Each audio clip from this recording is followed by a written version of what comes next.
Kailugan ng Sabang at Malbog. Ayun, diretso pa po hanggang dun. Medyo hindi tayo makaligo agad-agad at dahil wala tayong dalang damit. Ayan, ang puno ng akasya na mayroong passion fruit. Ang balak lang talaga namin ay kumuha ng passion fruit.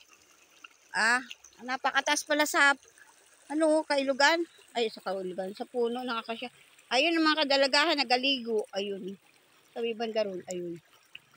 Naglaban na nga sila, malapit sa yung crossing.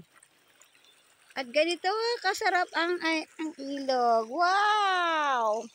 Libre-libre ang tubig. Nag-us-usan pala yung mga talangka. Talangka, oy, bagtok. At saka, nandun na maraming baboy. Yun, doon. At nakapanguha kami ng papaya. Ayun yung mag-ina, nakaupo na dun. Yan. Ito pala ang daan papunta sa bahay, papunta sa Sabang. Galing sa crossing.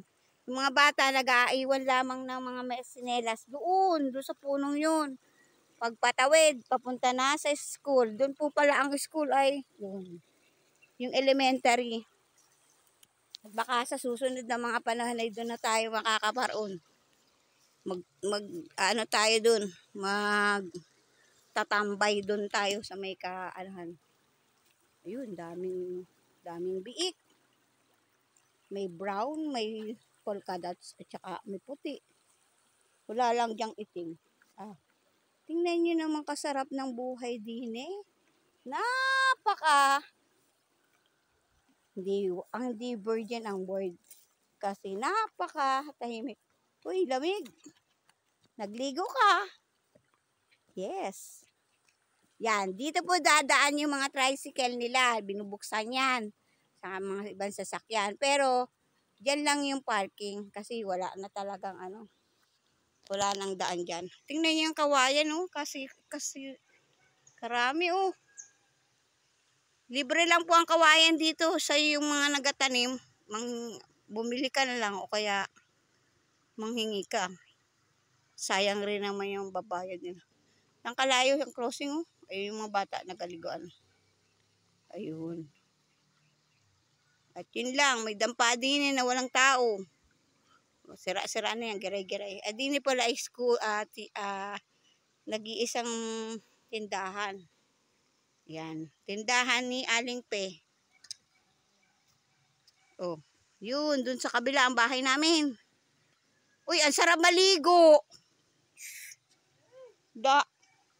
Ilog na ilog, Ito po pala yung malamig na ilog. Doon sa may amin ay mainit na ilog. Dito nagalaba. Libre laba. Sayang na. Sarap maligo. Ani, hindi ka pa naligo.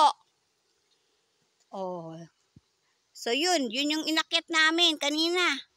So, may biik na yun. Mas mataas pa dyan, inakyat namin na binayabasan.